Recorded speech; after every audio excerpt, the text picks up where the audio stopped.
Do you know what the number one searched thing in is? Oh, God, don't tell me, man. Incest. That trans ad, Kamala's for they, them, Trump's for you or something, that was... Every transgender inmate would have access. Kamala's for they, them.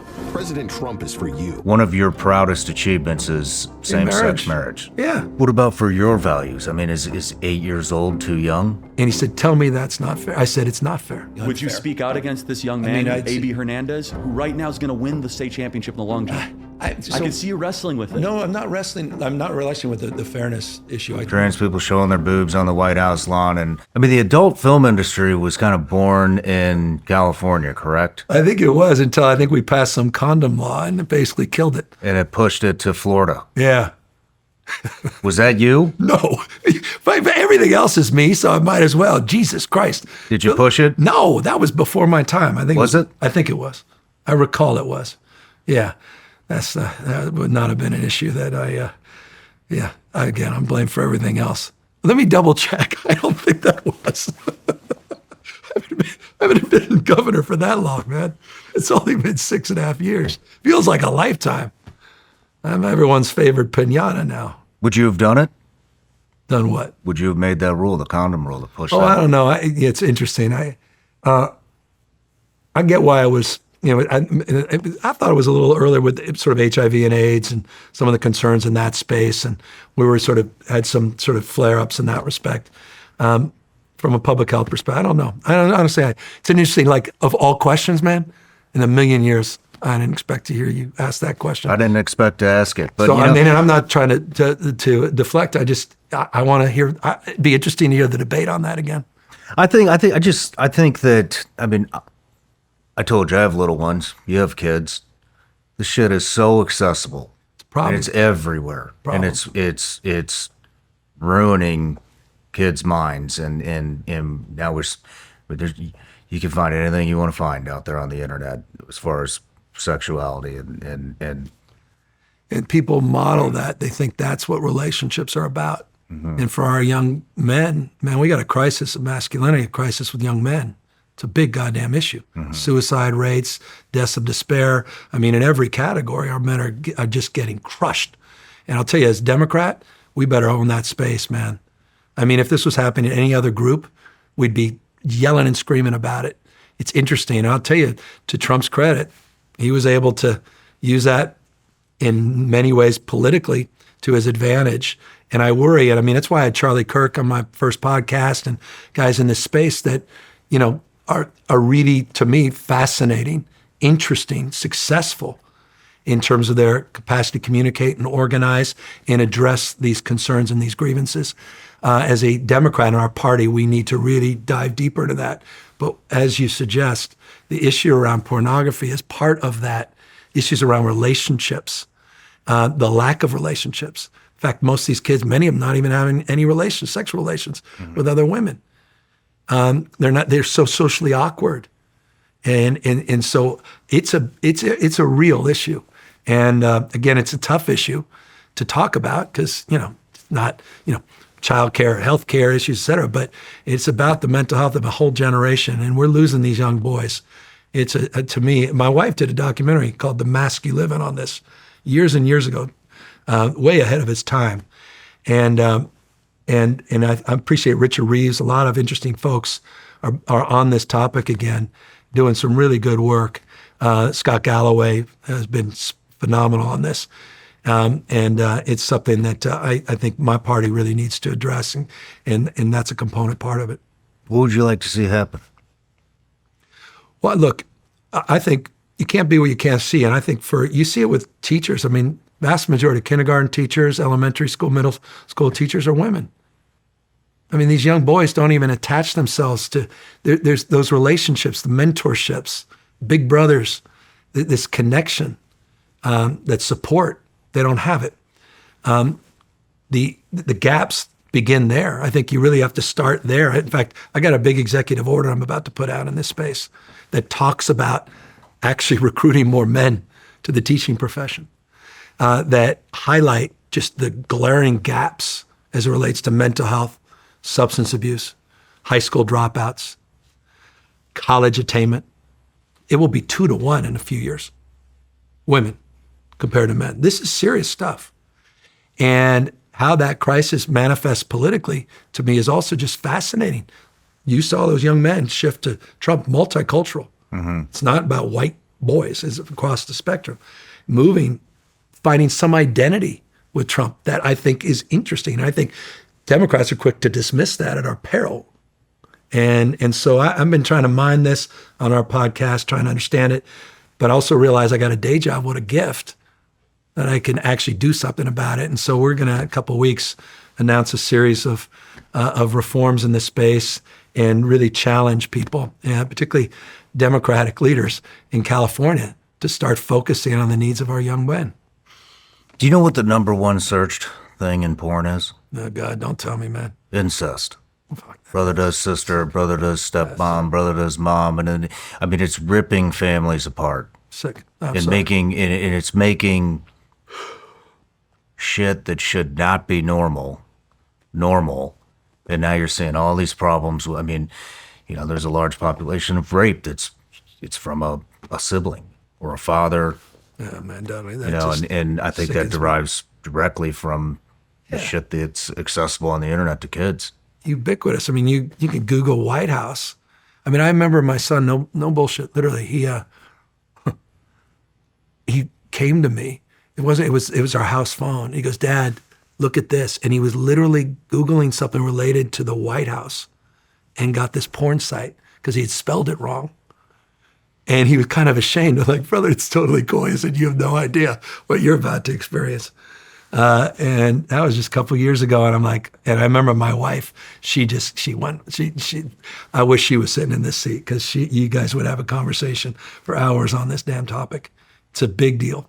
Mm-hmm. It's a big damn deal. And so it's why I'm just social media generally, you know, don't mess with our kids. You know, I passed some pretty aggressive child privacy laws, nation-leading stuff, and these are my friends. They're suing us. Like I'm like I call the CEOs. I'm like, the founders, what the hell are you guys doing? Well, we're making. I said, you're not making progress, man. You know, you're with your own goddamn kids. Bullshit. What you're allowing them to do and see the abuse. So every time you even pass these laws, they litigate. They often get thrown out. But it's serious stuff. And it goes to our politics too, man. We're just these algorithms. Mm-hmm. You know, every time I flip through something, now I'm just seeing more of it. And you're nothing but a mirror of your consistent thoughts. Whatever you focus on, you find more of. So people that hate California, hate San Francisco, seems like the only feed they got is reinforcing that. So they can't believe they're not right. When I say their murder rates are higher, they're like, bullshit. I'm telling you, look at my feed, look at my feed. That's how we're so goddamn divided. Mm-hmm. I mean, speaking of sexuality and divisiveness, I mean, I think one of the things, and I know one of the things in the last administration that really divided people was gender affirming care, LGBTQ. I also know that, you know, I think that I read, it's in my outline that, you know, one of your proudest achievements is same-sex marriage. Yeah. Well, probably because it's about love. It's about humanity, about people that have been together 50 plus years. You know, faith, love, devotion, constancy, the manifestation of what marriage is supposed to be about. Mm-hmm. And so, I married 4,036 couples in what we call the Winter of Love in 2004. I mean, I was completely just, crushed by my own party, outraged by what I'd done. So I assure you, this was not politically correct or just something, you're from San Francisco. Mm-hmm. It was not supported back then. Mm-hmm. And I thought it was the right thing to do. And I'm proud of that because I saw the human face of mothers. How many people, you know, if you look back at those images in San Francisco in 2004, there wasn't one image anyone could exploit. It was literally doctors and lawyers and fighter pilots and fucking vets and real goddamn people. And they came from 46 states and 6 countries for 1 month just to be seen with their kids, with their parents. The emotion, the intensity was beautiful, man. But you just made a point that's important, and it's a point that I want to acknowledge that's really, I think, significant. And that is when you get to the issues around sports, trans issues, that's now no longer about celebrating your rights. It's about denying other people theirs.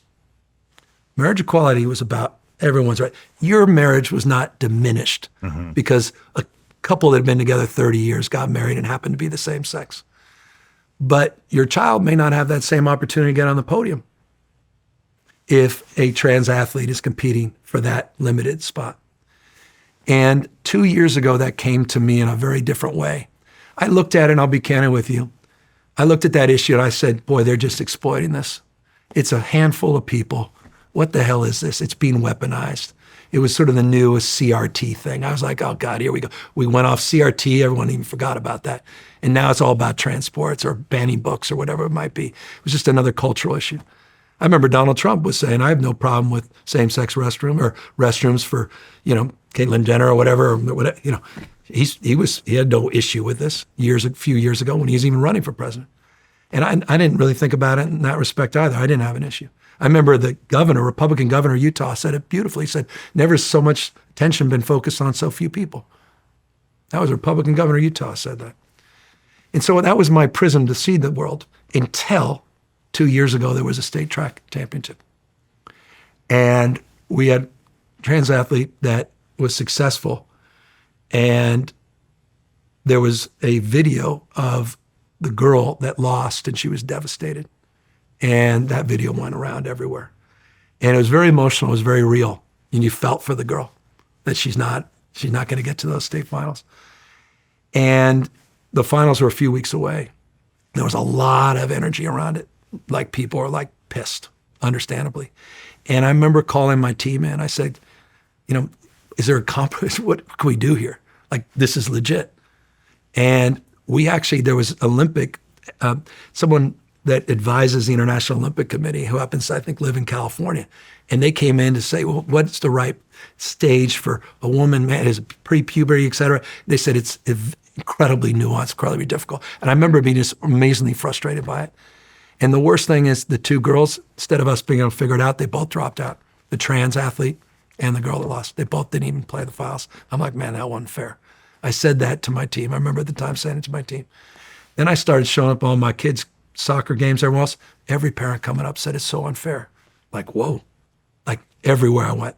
Progressively minded people, not bigots, that are champions of trans policy, like I am, but didn't like the sports. It's like, come on, man, you got to do something.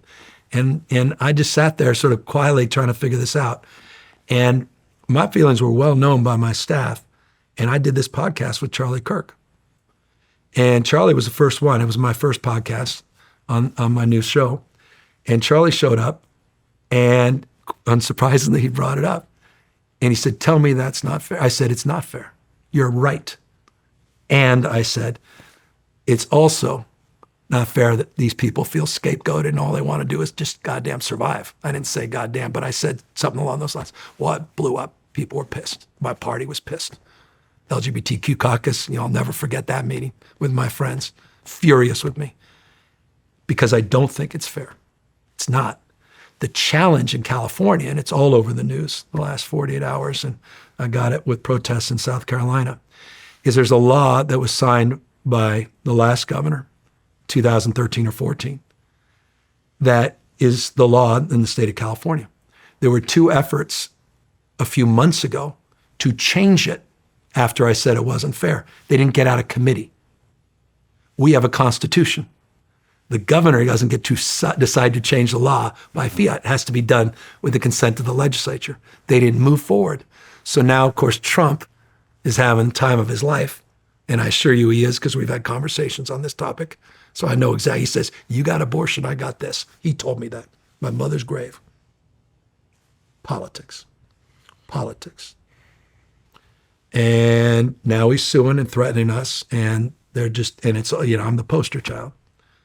But I do think we have to address that issue.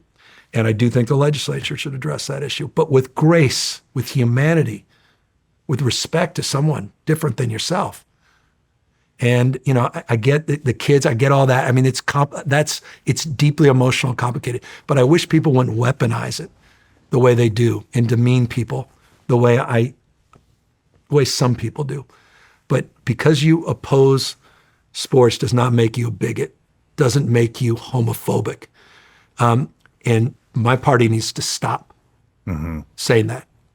There are certain people that cannot stand the community, and that's different. But the vast majority of the folks I come into contact that think it's unfair are good human beings, and I think we should treat them accordingly, and we got to own up to that. So I went on a journey on this, and I'm firm that it's not fair. And we had another example just a few weeks ago in California, just reinforced it, triple jump, and it just not. And I'm trying to figure out, we came up with some compromise. It's not me, something called the CIF in California, which is independent of the governor. But they came up with what they thought was a compromise, which was allowing 2 medals. But that kind of pissed everything.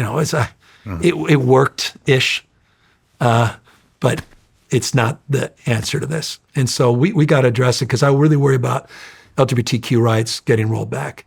Even support for marriage equality is declining now.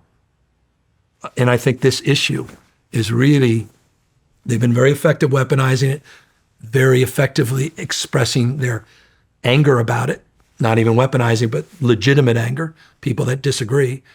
And it's hurting the broader movement. And as a guy who's been a champion for the movement, I hope we wake up to that. And I think it's a much bigger issue than I fully appreciated a few years ago.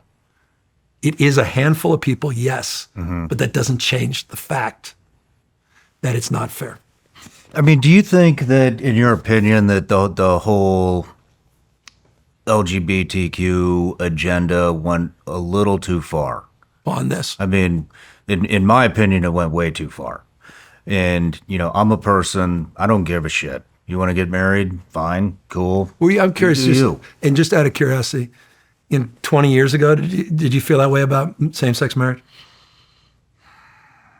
I mean, 20 years ago, I was 22 and in the SEAL team, so I didn't really care. It wasn't really on my radar. But yeah, there was definitely a time that I was against it. But it's I've always been kind of a person that's you do you, I'll do me.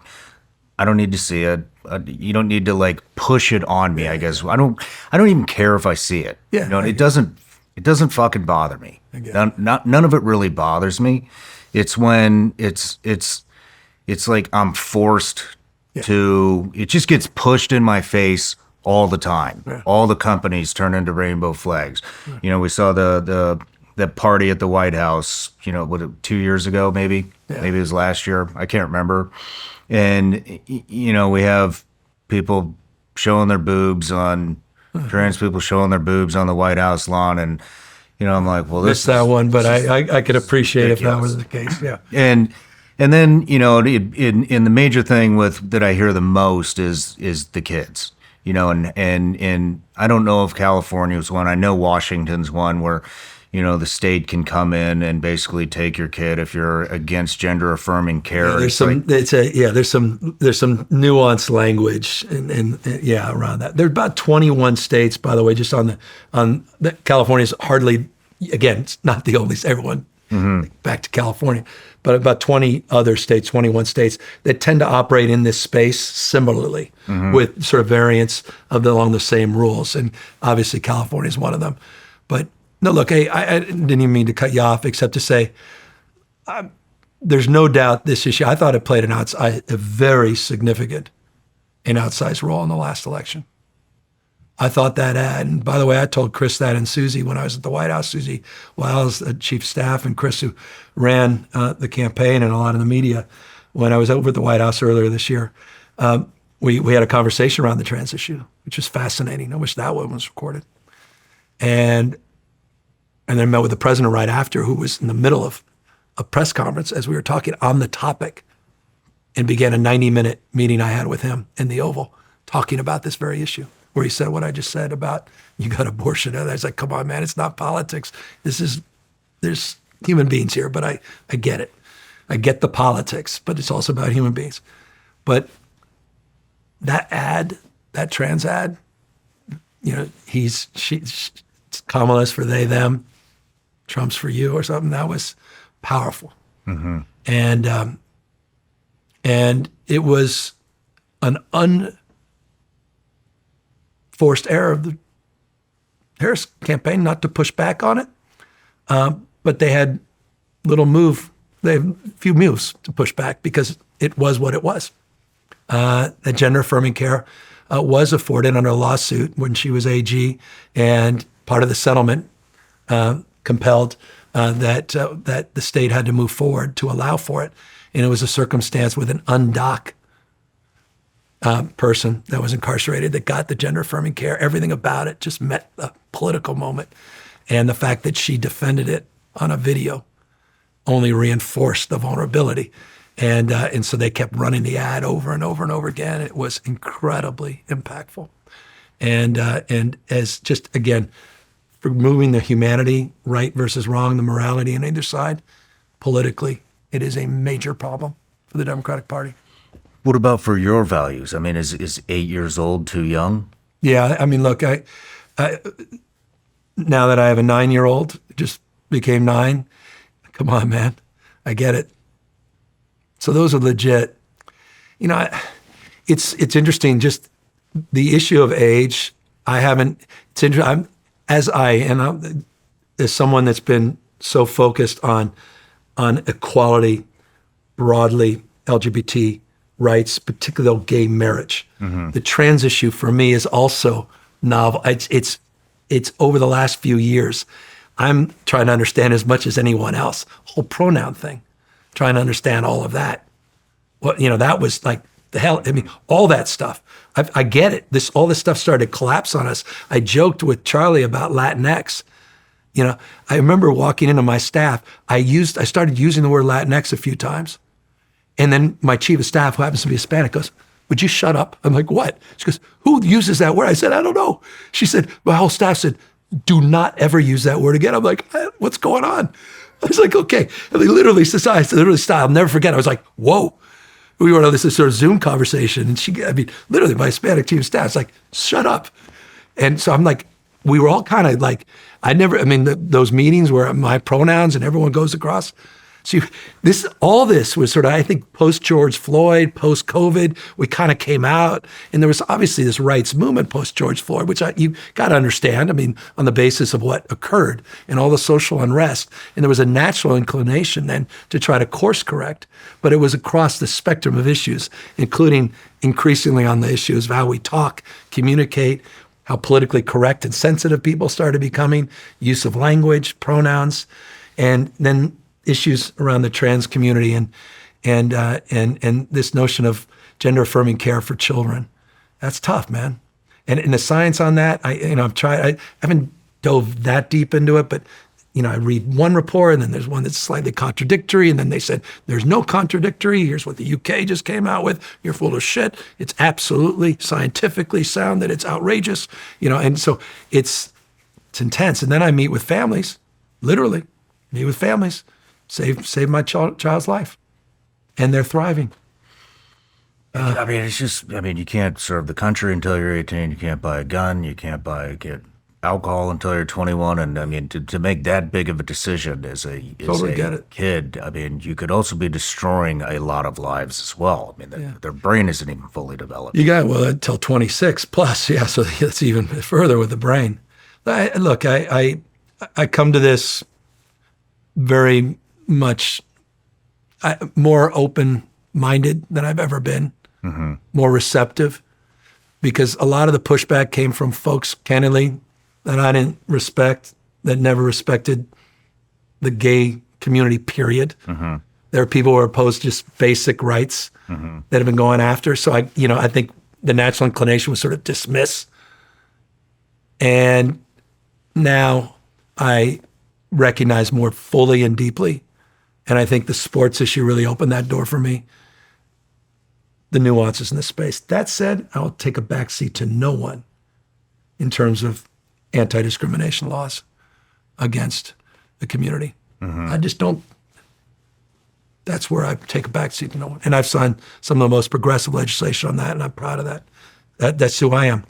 Stand up for ideals and strike out against injustice. And I think it's unjust to attack vulnerable communities and discriminate against people.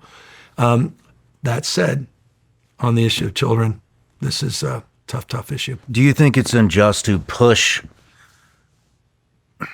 do you think it's unjust to push those values on people that don't want that? Like, where I'm going with this in schools. Yeah, I don't know, but I don't know who's pushing. I mean, I hear this all the time. Well, we're promoting. I mean, Donald Trump says kids come to school one day as a boy and they come that afternoon as a girl. I'm like, what the hell is he talking about?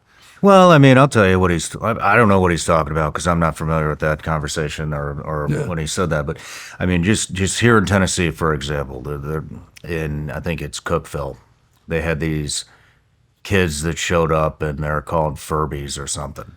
Yeah. And they're showing up in school in a kennel, which, 10 years rolled back, you put your kid in a kennel, you're going to fucking prison. Yeah. But you know what I mean? And then they're shitting in a kitty litter box and it's like... This is a little, that's not a little too far. This is too far. Yeah, this is disrupting the rest of the class. Yeah, I mean, that stuff like that's absurd. Come on. Mm-hmm. And by the way, that's been so overhyped and exploited. There's a few instances of that, and I've seen that. I'm like, geez, you think that stuff's happening every day, everywhere. Mm-hmm. Those are extreme examples, and yeah, that's absurd. Couldn't agree more, man. No matter where you're watching Shawn Ryan Show from, if you get anything out of this, please like, comment, subscribe, and most importantly, share this everywhere you possibly can. And if you're feeling extra generous, please leave us a review on Apple and Spotify podcasts.